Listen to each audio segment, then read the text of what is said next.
What's going on, everyone? This is David Greene, your host of the BiggerPockets Real Estate Podcast, here today with a Seeing Greene episode. In today's show, we take questioners from you, our listener base, with very specific, intense, and insightful questions about what to do in your dilemma. And my co-host, Rob, and I do our very best to help you get through it so everybody can learn. Rob, how are you today? Howdy! Coming to you from Los Angeles and my first ever short-term rental. It's nostalgic. It's decommissioned, a little musty, but hey, we're here. It feels good to be back. Is it safe to say that you were going back to Cali? It's safe to say that I'm seeing green, if you know what I mean. I do know what you mean. And that rhymed. And guess what else rhymes? Nothing else in today's episode. That was the only time we're going to rhyme the entire time. Lying, I just did it right there. But other than that, there will be no more rhyming. We're actually going to cover a lot of real estate stuff. We're going to talk about cheap houses versus bad houses and how to get started when you don't have a lot of money. Rent by the room tenant selection issues. What to do when you have a picky tenant that doesn't want to move in unless you meet their demands.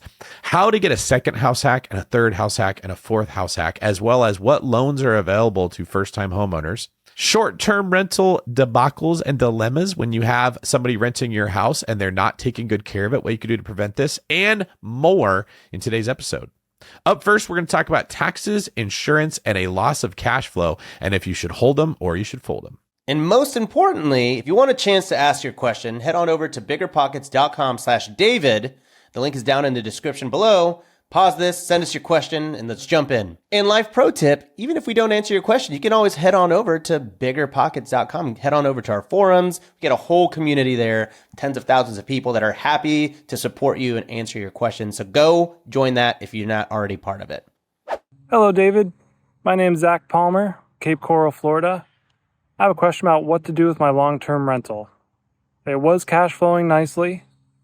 This year, the taxes and insurance went up, so now I'm at a loss of about $67 a month.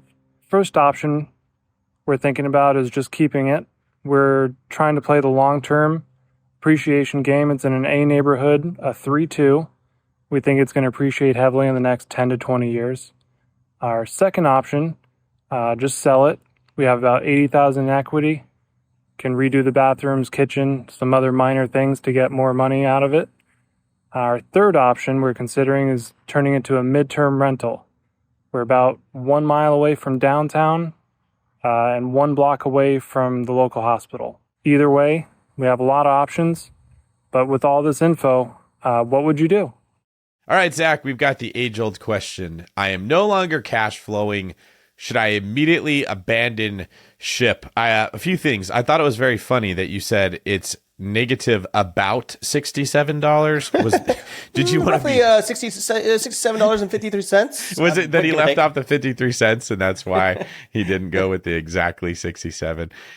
Zach, I think it's okay. Same. Because if you just step back a little bit here, you're negative 67. Let's say you were positive 167, right? What we're really talking about is you're losing $100 a month that you weren't, or maybe a couple $100 a month. Whether that crosses this imaginary threshold of positive to negative cash flow is all in our heads that we determine what it's worth. You did mention you think it's going to continue appreciating a lot over time. That's going to dwarf whatever cash flow you would have got. Mm-hmm. And I imagine that most people can probably cut back and save $67 a month if they really need to.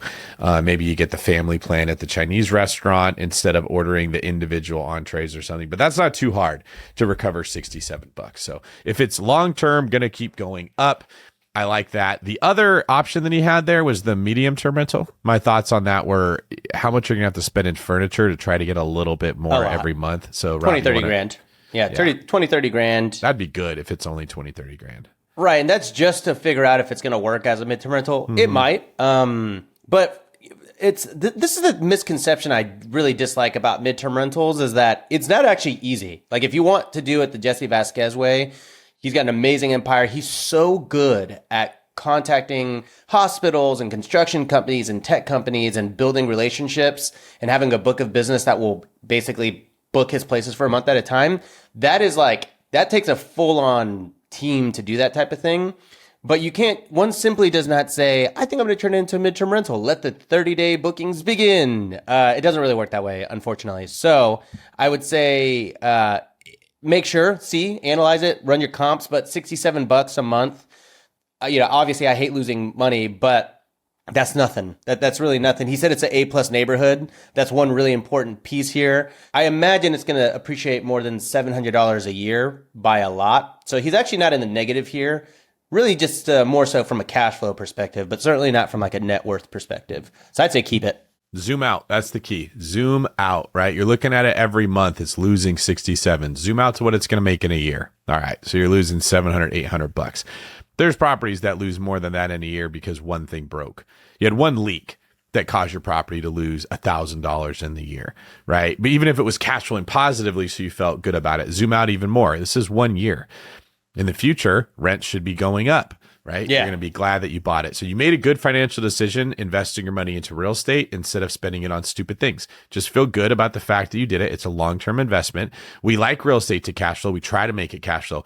If it doesn't cash flow, it does not mean that you failed at this. When 30 years, when that's a paid off property and rents are like 8, 9 times whatever they are right now, you're going to feel really smart. So hang in there, my man. One other thing that he said was that he has about $80,000 in equity. Well, if he sells it, realtor fees, commissions, all that stuff, he's going to walk away with like what, a $65,000 check.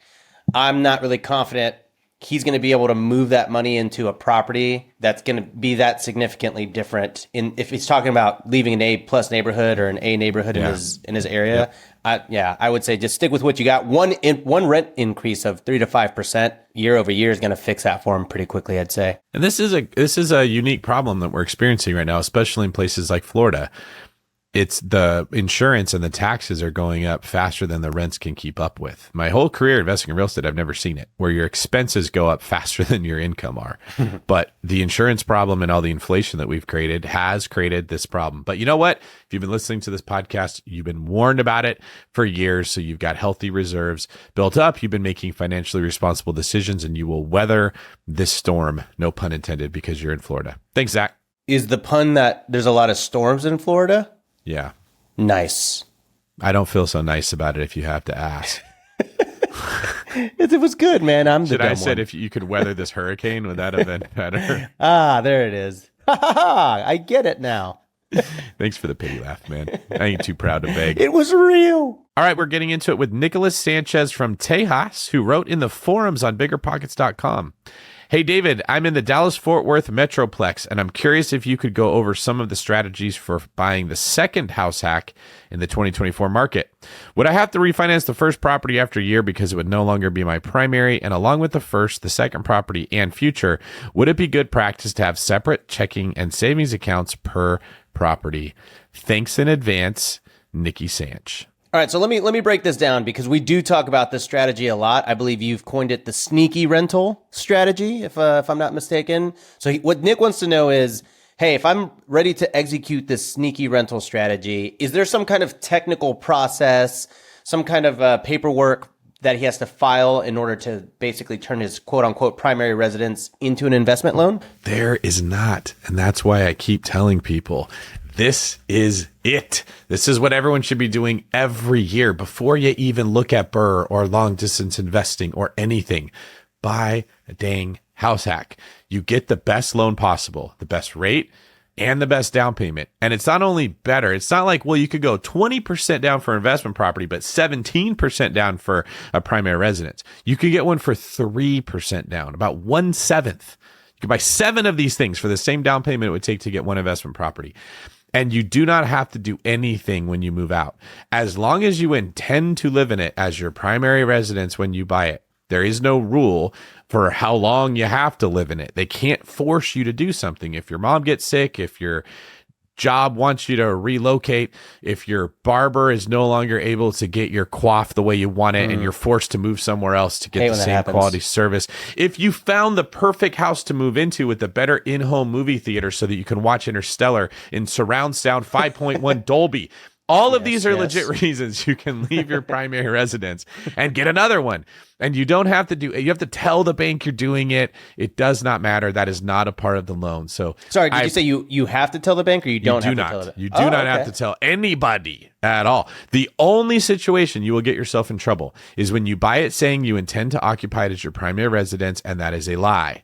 You cannot Maury Povich your one. If the lender says this determined it was a lie, you could get in trouble there if they can prove that you never intended to move into it. And so that's what we avoid. I shut that. I always hate crushing dreams because I have a lot of people that are like, all right, Rob, yeah, I'm buying this house. What do you think? And I'm like, yeah, what, how much is it to get into it? And they're like, oh, I only need like $10,000. I'm like, what loan program is that? They're like, oh, FHA. And I'm like, that's what we call mortgage fraud. You're going to have to save up a little bit more. I hate being the bearer of bad news, but yeah, you can't buy an FHA property with the intention to rent it out. That's exactly right. That will get you in trouble. So we're very clear, don't do it. But if you buy it with the intention to move into it, which a great way to prove that you intended to move into it is to move into it. And then when you've moved into it, I can't recommend a better way. Then when you change your mind about that house, you move out of it. As long as there's no evidence that you intended to do that the entire time and you keep making your mortgage payment, you're going to be fine. Even if you don't keep making your mortgage payment, they can't prove fraud if it wasn't fraud. So typically, the reason we say live in it for a year is not because the lender requires you to live in it for a year. And that's where the problem comes from. It's because you can't get the next loan until you've waited 12 months in most cases. Okay, so if I tell you, Rob, hey, buy a house to house hack, and you do, and 6 months later you want to move out, nothing stops you from moving out. But you might have to wait a full 12 months before you can get another primary residence loan to buy the next house. They're two separate things that often get mishmashed into one, and so that's why people think this. Oh, so you're capped out at like one FHA loan, for example, per year? You can only have one FHA loan at a time. You cannot get another FHA loan. You can get another primary residence loan that's not FHA. You can get a conventional loan. See, this is another misconception. Thank you, Rob. Oh, man. Yeah, you're blowing my mind here. People think FHA, they think the FH stands for first-time homeowner. That's not true. It stands for the Federal Housing Administration. FHA loans are government loans meant for people with lower credit scores and lower debt to income ratios. And so they let you get by with a 3.5% down payment. But you could get a conventional loan at 3% down. Wait, lower or higher debt to income ratios? It's for people that have worse debt to income ratios. Got it. Okay, got it. Yeah. But you can get a conventional loan with a slightly higher credit score than FHA and a slightly better debt to income ratio for 3% down or 5% down. Okay. FHA loans are not the only loan you get to start. In fact, they're usually not even the best one. Yeah. At the one brokerage, we try to put people into conventional loans because the mortgage insurance goes away on a conventional loan. It does not go away on an FHA loan. Wow, interesting. So you can only have one FHA. So you put that 3.5% down 1 year later. You don't have to go notify the bank. You can just go put 3% down on another conventional loan that's also intended to be a primary residence loan, live in it for a year. And that's what you mean when you say keep doing it year after year. Nice. That's good clarification. That's it. You're seeing Greene, man, and we appreciate it. I've come to the green side. All right, everybody, there you go. The second part of this question was, along with the first, the second property, and the future ones, would it be good practice to have separate checking and savings accounts per property? What's your thoughts on that, Rob? It's good practice because if you're actually talking about, I mean, it depends on what type of method you employ, like if you do the profit first or anything like that. But I would say it's good practice just for the purpose of tracking expenses and everything. Mostly not, it's not going to be that big of a deal on probably two, but if you're talking about being a real estate investor and buying like 4, 5, 6, 7, 8, 9, 10 properties, you will have to have some type of system that you figure out at that point. So if you start early, it's not super hard to convert, but for what it's worth, I have different bank accounts for every single property that I own. Whoa, every one of them has their own bank account? Well, sorry, every LLC, but yeah, pretty much. So do you just name every account the property address, so that's how you track them? Yeah, or like the nickname, like Pink Pickle or Treehouse. Or So Pink Pickle has the mortgage come out from that account. It has the taxes, the insurance, the utilities. Everything comes out of the same account. Yeah. Mm-hmm. Yeah, it's just so that I can kind of, because my books aren't always super like up to date. So it's my way of saying like, oh, hey, like we're trending up here, and I can makes it easier keep tabs on my properties. Yeah, I don't know. Now you make me sound like I'm crazy. Is that not how you do it? Oh, God, no. That's so many different checking accounts. I don't know how I would keep up with that whatsoever. I just use one account for all the different properties, but I have a full-time bookkeeper who keeps track of everything. Okay, so what would you tell Nick? I think your way's better if you can handle it. That just seems like so much work and it'd be so confusing, but I think your way's cleaner. Yeah, it's not that bad. I mean, I just sync up, because also you can create virtual debit cards for every single one. And so I just put every single expense it's easier now that I'm doing it. It took me a little bit to convert to this, but basically I have a virtual debit card that goes to every single utility, every single, vendor, everything like that. That way, it truly is kind of like in real time. I can gauge the health of all my rentals, but maybe I'm crazy. You're crazy busy. You're crazy complicated, but your books Yeah. are going to be a lot cleaner. Yeah. I guess I could just trust my bookkeepers more, but hey, here we are. There we go. All right, moving on. Our next questions come directly from previous episodes of Seeing Greene on YouTube, where we grab comments out of the comment section. I love this part of the show. You get to see what people are saying about the show. We get to interact with our audience. It's the comment section, if you will. Sometimes we grab stuff out of the BiggerPockets forums, but we keep our finger on the pulse of what's going on in the real estate community. Remember, we want you to be featured on an episode of Seeing Greene. So go to biggerpockets.com/David to submit your question, or leave us a comment on YouTube as you're watching and let us know what you think of our advice. Rob, I'm going to let you take the first question from Matt here. Okay. Matt says, I've been a longtime fan and avid watcher of your content. As a blue collar worker myself, I want to offer a word of advice. Many of us, who likely make up a large portion of your audience, are blue collar workers who love what we do and are committed to our careers due to pensions, medical coverage, and the need to support our families, unlike those who might have started investing when interest rates were low or are single and don't have mouths to feed. For many of us, buying a quote-unquote cheap home is the only option to enter the investing world, even if that means working extra hours and spending time away from our families just to save enough for the down payment. Instead of constantly pointing out the drawbacks of these investments, could you use your experience to help us make the most of them? We appreciate your continued information and hope it can be tailored to help us succeed with the resources we have. Thank you. Well, too bad, Matt. No, I'm just kidding. I actually saw this on YouTube whenever he posted it. I completely agree. I was thinking the same thing. I feel for him. We kind of don't talk super positively about cheap old houses. We always say cheap houses are the most expensive ones, which isn't untrue, but we all got to start somewhere. And so with that, I appreciate the feedback, Matt. Yeah, duly noted.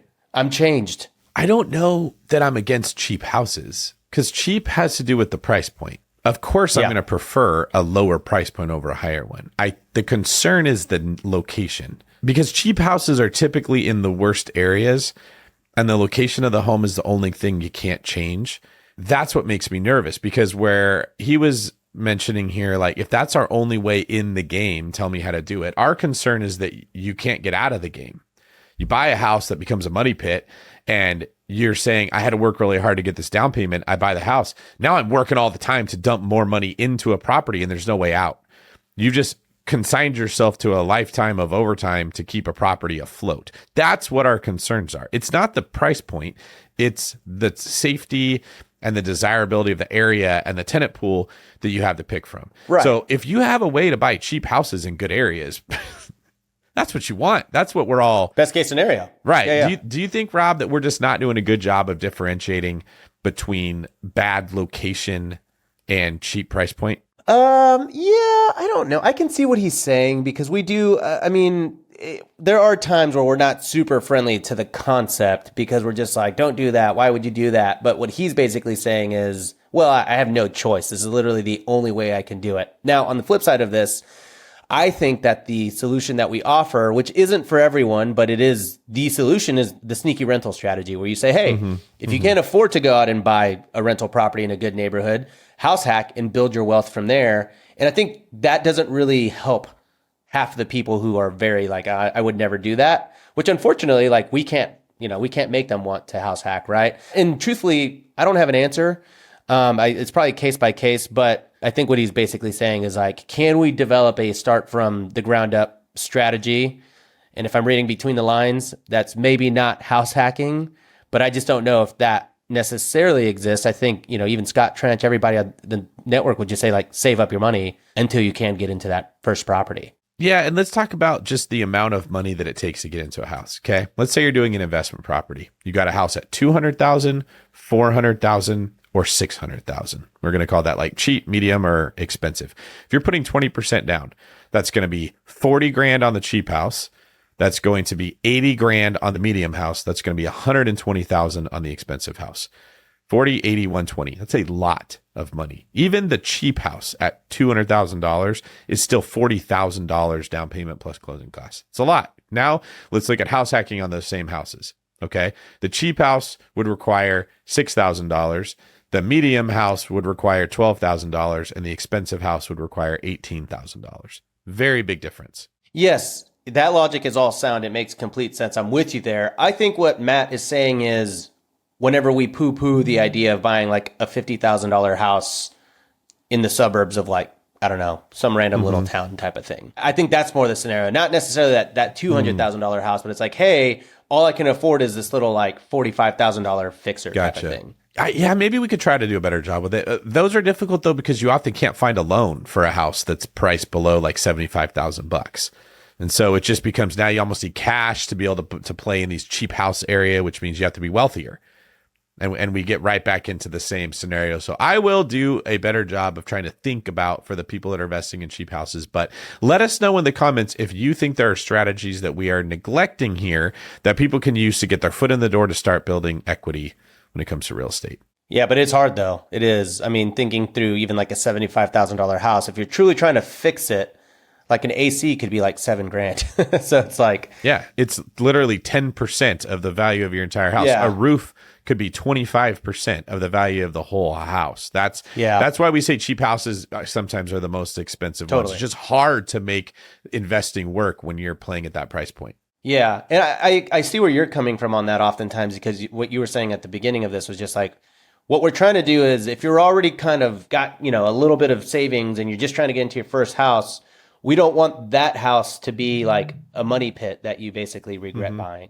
Yeah. All right. We're going to do better. We're going to try to attack questions from every angle moving forward and not poo-poo anything. Because anyone can make anything work. It's happened many times in history. So we will do better. Spoken like a true politician. Way to go, Rob.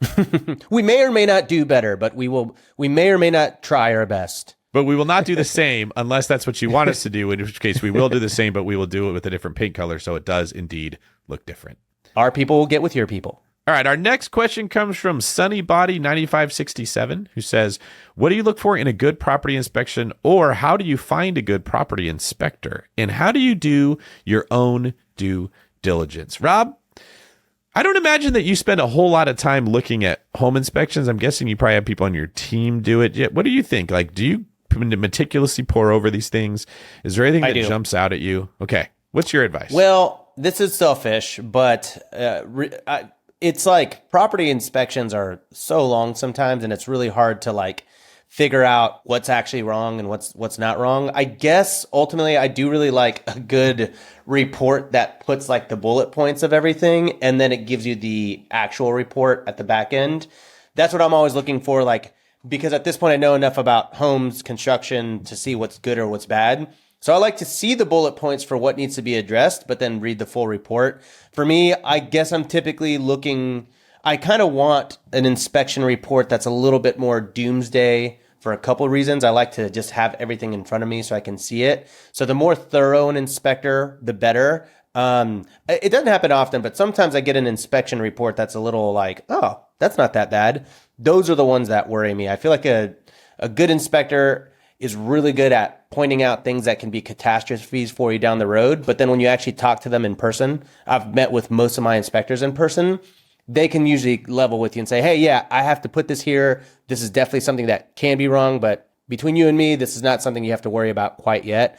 So I like an inspector that can kind of give me both sides of it, not just the doom and gloom, but like, hey, here's when you actually have to worry about it. All right, let's start with what is due diligence. Most of your due diligence will be the home inspection report. You're basically inspecting the home itself, the area around the home, and the greater overall area. So the majority of people don't even go put an offer on a house until they've already picked the city and they like the location. So there's not a whole lot of due diligence for your average buyer regarding the area, but it might be like, is there any trains going by? Are there airplanes that fly directly overhead? Do I have a neighbor that's going to go make my life hell? I know some of our clients have gone literally knocking on doors and introducing themselves to get a feel for what the neighborhood's like if they're going to be living there. But still, the majority of it's going to be the home inspection. You want to look for things because they're going to find so many things wrong. Every house has so much stuff wrong with it. What you're looking for is what has to be fixed now and how expensive is it going to be. So hinges that are loose, a lot of the times they'll talk about exposed wiring, and it's still just like, it's not like it's actually a fire hazard that it doesn't have the right sleeve around it. So my advice is you talk to the home inspector. One of the things that I'll ask them, sometimes I'll have my client on the phone, is I'll say, how does this house compare to the other houses you inspect? Like, oh, this one was great. They're like, what? There were 77 things that were wrong with this house, and they're freaking out. And they're like, oh, this isn't even that bad. This is in better shape than a lot of other houses we're with. So I like to get context from the inspector themselves. And then I say, if you were buying this house, what in this report would concern you? Because remember, you're asking a person that does this every single day for a living, right? Well, that foundation was very scary. I've never seen one that bad. Well, the report just listed there's a problem with the foundation. That's different than them saying, objectively, I feel like this is a very scary thing. I wouldn't want my kid living in that. Or no, all foundations look like that. That's just over time. That's what they do. Yeah, that's really good. The actual frame of reference for Yes. that house and that time period relative to other houses in that same time. Correct. If you have a house from the 1950s, they have to say, hey, the foundation is quote crumbling, whatever. And then they're like, but by the way, all houses from the 1950s are exactly like this. Yes. And then a lot of the time they'll point things out because they're trying to not get sued. They don't want to miss anything. But the house might go another 55 years with that same issue, and it's been there for 55 years. It doesn't mean that everything in the report has to be fixed. In general, I lump about 5 things together as the things I worry about. And those are going to be foundation. They're going to be water leaks. They're going to be electrical hazards. Like this is an unsafe electrical condition. They're going to be roofing issues that lead to the useful life of the roof not being able to last. So there's always going to be broken tiles. There's going to be issues with the roof. But when they're like, this roof is about to need to be completely replaced, that's something that I look into. That's really big. And then the last thing would be the major appliances. Like you're talking about the air conditioning unit, the water heaters. You're basically trying to figure out, do they have 10 years of life left? Do they have 6 months of life left? Because those are all issues that you have a very good chance of getting the seller to give you a credit to fix in the home. When it's cosmetic, I guess I didn't mention dry rot. That's not on a home inspection. That's on a pest inspection. That's why I didn't mention it, but that's another issue. Every house has some kind of dry rot, but if it's really significant, you're going to have to fix it before the wood gets eaten up by the fungus. How's that, Rob? Yeah, very good. Very good, very thorough.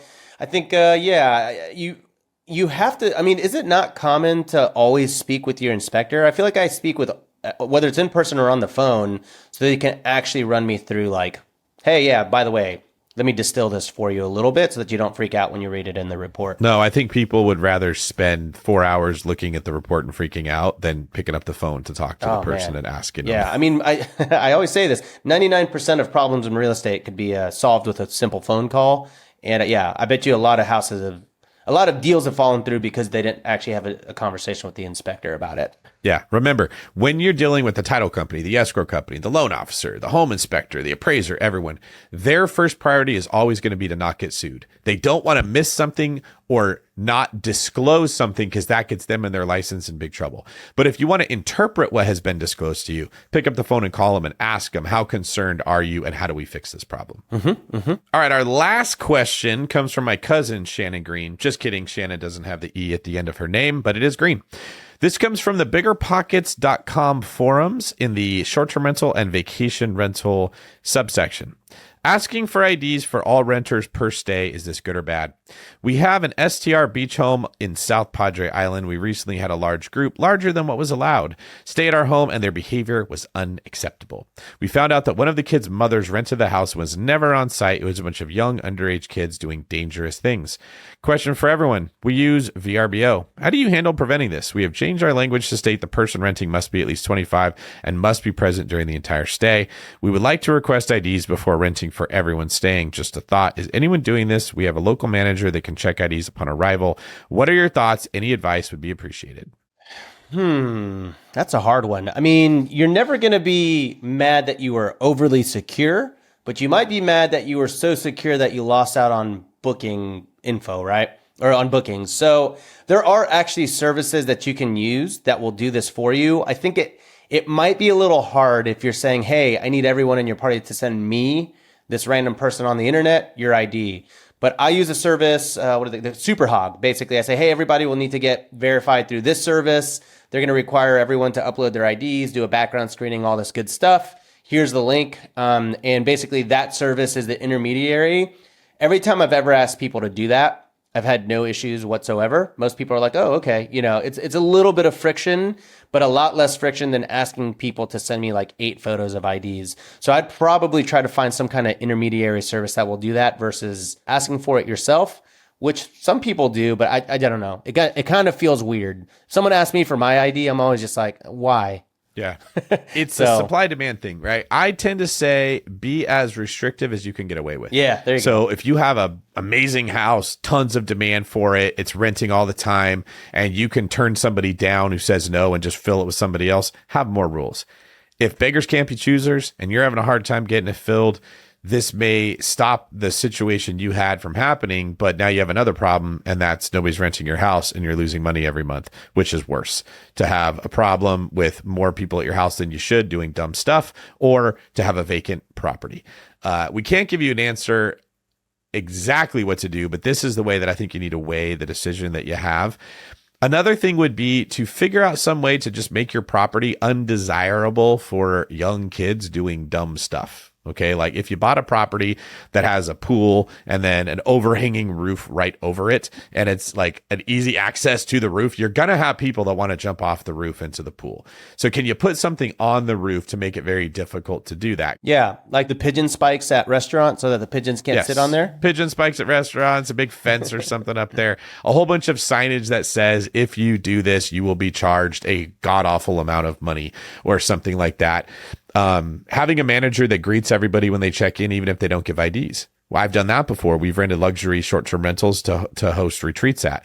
And the person who owns the property had somebody that met us when we got there. So if you show up with a bunch of underage kids, 40 people deep party, there's someone who sees it right away, and it deters them from wanting to do that. I do think that that's a happy medium if you can't go all the way to getting people to give IDs, that there is someone that goes on site when they check in to says, hey, I'm just here to see if you guys need anything, but makes it very clear we see you. That's hard though. That's not really an option for, I would say, most operators unless they have property managers. I would say there's a couple things I do. I have very stringent house rules that are over the top ridiculous. Mm-hmm. I mean, I don't really think this is best practice, but honestly, it's worked for me. And I'll say like absolutely no parties. If I find out there's a party, I'll charge you $500. I'll have you escorted off the property. We have ring cameras that show how many people. I mean, I very much lay into the rules. And then I get so many inquiries every single week that's like, hey, does everyone in the party have to be 25 and blah, blah, blah. And we're able to weed people out because they read my rules. They never even think about booking to begin with. So I feel like you can go a little extra with your rules to kind of deter that. And most people will read my rules. If they're normal people, they're going to say, oh man, a lot of rules, but that's not me. And it won't really bother the general population. So I've actually had pretty good luck doing that so far. No one's really ever called me on it, except, some people will say like, hey, I'm booking your place. It's for my daughter's 4th birthday party. I know you said no parties. Is that okay? And I'm always like, the rules weren't written for you. It's okay. You can have your 4-year-old birthday party. Yeah. There you go. So the answer is subtlety and nuance to set a tone that would discourage people if you can't get away with getting an entire ID. Good question, though. Thank you, Shannon, for sending this. And remember, we want to hear your questions, too. So head to biggerpockets.com/David. Submit your question, be featured on Seeing Greene, and learn how you can make more wealth in real estate with Rob and I. Rob, any parting thoughts before we let these good people get on with their lives? No, man. I'm happy to be here. I'm in LA. I'm actually I'm using the influence of BiggerPockets to change what I might be doing with the room that I'm sitting in. This is the first rental I ever had that I decommissioned because there's a lot of reasons, but I'm thinking about renovating it and making, an extra $1,800 a month, pure cash flow. So thank you for all the influence you've had on me, bud. All right. Awesome. Rob, thanks for being here with me today. I really appreciate it. It's always fun to do Seeing Greene when you're here. Good luck with your renovation. Make sure you keep me in the loop with how that goes. I will. I know that you're probably ready to start swinging that hammer and using that saw, so I will let you get out of here. All right. This is David Greene for Rob, Seeing Verde Abasolo, signing off.